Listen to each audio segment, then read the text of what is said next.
Hello అండి, welcome to our channel. నేను మీ ప్రసూనారెడ్డి. ఇంట్లో ఉన్న వస్తువులతోనే బర్గర్ తయారు చేశానండి. మీరు ఒకసారి చూసి తయారు చేసుకొని ఎలా ఉండేది నాకు కామెంట్ రూపంలో తెలపండి. దానికి గాను పచ్చి బఠానీలు మిక్సీ క్రష్ చేసుకున్నానండి. ఒక ఉల్లిపాయ కోసి పెట్టుకున్నాను, క్యారెట్ తురిమి పెట్టాను, ఒక టమాటా కోసి పెట్టాను, ఒక ఆలుగడ్డ ఉడికించి పెట్టుకున్నాను. ఇవన్నీ ఒక గిన్నెలో వేసి బాగా వడల పిండిలాగా కలుపుకోవాలి. అందులో కొంచెం సాల్ట్, కొంచెం పసుపు,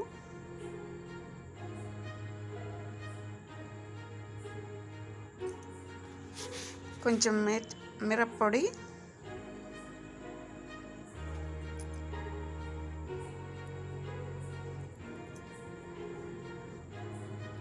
కొంచెం వాము కూడా వేసానండి.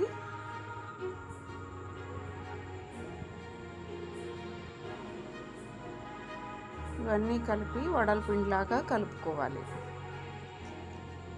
ఇప్పుడు స్టవ్ వెలిగించుకొని ఆయిల్ పెట్టుకొని అది వేడెక్కే లోపల కొంచెం ఒక స్పూన్ కార్న్ఫ్లోర్, ఒక స్పూన్ మైదా వేసుకొని కొంచెం వాటర్ వేసుకొని ఇలా కలుపుకోవాలి. ఇవి ఇలా వడల మాదిరిగా చేసుకొని అందులో ఒకటి 4 అయినాయండి. అందులో ఒక్కొక్కటి అలా ముంచేసి ఆయిల్లో వేసుకొని డీప్ ఫ్రై చేసుకోవాలి. వడల్లాగా వేగే వరకు డీప్ ఫ్రై చేసుకోవాలి. కలర్ చేంజ్ అయ్యి గోల్డెన్ బ్రౌన్ వస్తుందండి, అప్పుడు తీసేసుకోవాలి.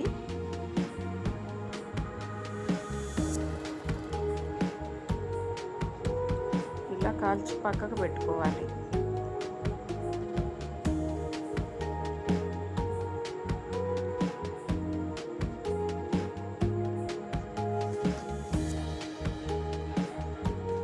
నాలుగు చేసి పక్కకు పెట్టుకున్నానండి. ఇప్పుడు ఇంట్లో మోజరెల్లా చీజ్ ఉండిందండి. ఆ చీజ్ని మామూలుగా అయితే స్లైస్ వేసుకుంటే బాగుంటుంది. ఆ చీజ్ని నేను తురుముకున్నాను. ఇప్పుడు బన్నుని మధ్యలో కట్ చేసి అందులో కెచప్ వేసాను. ఒక వడ లాంటిది అది పెట్టేసి ఒక 2 టమాటా ముక్కలు, ఒక 2 ఉల్లిపాయ ముక్కలు,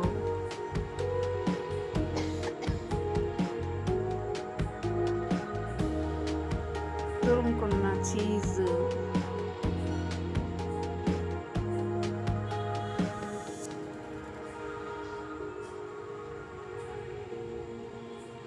అన్నీ వేసి ఇలా 4 తయారు చేసుకున్నానండి. అది ఓవెన్ ప్లేట్ ఉంటుంది కదా, అందులో పెట్టి నేను అన్ని 4ని రెడీ చేసుకున్నాను. ఇప్పుడు ఓవెన్లో హీట్ చేసుకున్నాను అంతేను. 60 సెకండ్స్, 1 మినిట్, లేదా ఇంకా కొంచెం వేడి కావాలనుకుంటే 2 మినిట్స్. అంటే మనం వేసిన చీజ్ మెల్ట్ అయ్యే వరకు వేడి చేసుకుని, అది కాకుండా వేడిగా బాగుంటుందని నేను వేడి చేశానండి. ఎంతో టేస్టీగా ఉండే బర్గర్ రెడీ. మీరు తయారు చేసి ఎలా ఉందో, ఇంట్లో ఉన్న వస్తువులతోనే చేశానండి, ఎలా ఉందో చూసి నాకు చిన్న కామెంట్ రూపంలో తెలుపగలరు. నా వీడియోస్ నచ్చినట్లయితే